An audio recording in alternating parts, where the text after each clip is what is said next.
નમસ્કાર, આપ જોઈ રહ્યા છો સ્પાર્ક ટુડે ન્યૂઝ। સુરતમાં ડોક્ટર સ્નેહ મિલન યોજવામાં આવ્યું। લોકસભાની ચૂંટણીને લઈને સ્નેહ મિલન યોજવામાં આવ્યું। ગુજરાત ભાજપ પ્રદેશ અધ્યક્ષ સી.આર. પાટીલ ઉપસ્થિત રહ્યા હતા। ગૃહ રાજ્યમંત્રી હર્ષ સંઘવી પણ ઉપસ્થિત રહ્યા હતા। મોટી સંખ્યામાં ઉપસ્થિત ડોક્ટરોની ઉપસ્થિતિમાં સી.આર. પાટીલ દ્વારા સંબોધન કરવામાં આવ્યું।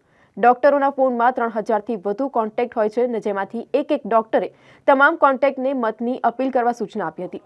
ઉમેદવારને નહીં પણ નરેન્દ્ર મોદીને જોઈ મત આપો, સી.આર. પાટીલે કહ્યું હતું। જો કોઈને ઉમેદવાર સાથે ના બને કે યોગ્ય જવાબ ન મળે તો તેમને કહો, તમારા વતી નરેન્દ્ર મોદી સુધી આપની વાત પહોંચાડીશ, તેવું સી.આર. પાટીલે જણાવ્યું હતું। મોદી સરકારે અત્યાર સુધી તમામને ધ્યાને રાખી અને યોજનાઓ બહાર પાડી છે। વિકાસના કામો ગણાવવા નથી। આજે આપ સૌને બોલાવ્યા છે, આપ સૌના આશીર્વાદ લેવા માટે બોલાવ્યા છે। આપ સૌના આશીર્વાદ સતત મળતા આવ્યા છે। તમે વોટ આપો એ પણ મારે નથી કહેવું, પણ મારે આપની પાસેથી વિશેષ અપેક્ષા છે। મારી વિનંતી છે આપ સૌને કે આપ સૌ આપના મોબાઈલમાં 500, 1000, 2000, 3000 આટલા નંબર સેવ થયેલા હશે, છે કે નહીં? આ નંબર તમે આવતીકાલથી આ દરેક નંબર ઉપર એ તમારા મિત્ર હશે, તમારી સાથે ભણવાવાળા મિત્રો હશે, તમારી સાથે બિઝનેસમાં પાર્ટનર હશે એવા લોકો હશે, તમારી સાથે ધંધામાં જોડાયેલા લોકો હશે, તમારી હોસ્પિટલ સાથે જોડાયેલા પેશન્ટ પણ હોઈ શકે। તમે એમને રોજ આ જેટલા નંબર તમારી પાસે છે એમને એક મેસેજ કરો।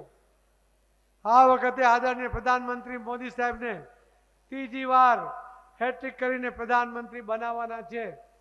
એ કદાચ ગુજરાતના હોઈ શકે, તમારા મિત્રો ગુજરાત બહારના પણ હોઈ શકે। એના માટે એક વોટ માંગો। તમે એમને કહો કે તમે જ્યાં રહો છો ત્યાં જે પણ ભારતીય જનતા પાર્ટીનો ઉમેદવાર હશે એને એક વોટ આપો, અને તમારા ઘરના તમારા મિત્રોને પણ એક વોટ અપાવો।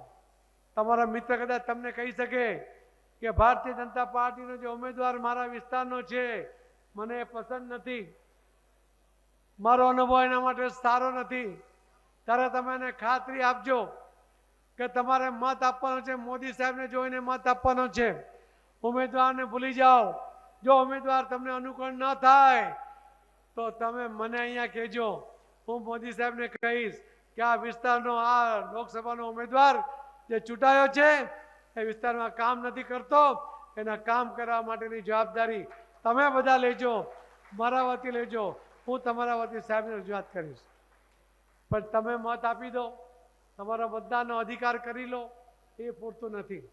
તમારે તમારા સ્ટાફમાં તમારા મિત્રો સાથે આ દરેકનું મતદાન થાય। તમે જે સોસાયટીમાં રહેતા હશો એ સોસાયટીમાં પણ 100% મતદાન થાય એનો પ્રયત્ન કરવો પડશે। તમે જ્યારે 2-3 હજાર નંબર તમારી પાસે હશે એમાંથી 15થી 20,000 મત તમે આખા દેશમાં અપાવી શકો એવા એક ડૉક્ટરની એ તાકાત છે મિત્રો। ને એટલા માટે મારી આપ સૌને વિનંતી છે કે આ દેશના ઉજ્જવળ ભવિષ્ય માટે, આ દેશે જે વિકાસની રફતાર પકડી છે એને ઝડપમાં ચાલુ રાખવા માટે હજુ પણ કેટલાક નિર્ણયો કરવાની જરૂર છે। એવા મજબૂત નિર્ણય કરી શકાય એના માટે મોદી સાહેબને જીતાડવા પડે, 400થી વધુ સીટથી જીતાડવા પડે તો જે મજબૂત નિર્ણય લઈ શકે। એ આપણા માટે છે। મોદી સાહેબની આ જીત આપણા માટે છે, આપણી આવનારી પેઢી માટે છે, અને એટલા માટે આપ સૌની હું મદદ માંગુ છું। મને વિશ્વાસ છે મિત્રો કે આપ સૌના સાથ અને સહકાર સાથે 400થી વધુનો જે મોદી સાહેબે સંકલ્પ કર્યો છે એ 100% પૂરો થશે, એ મને વિશ્વાસ છે। અને એટલા માટે હું આપ સૌને વિનંતી કરું છું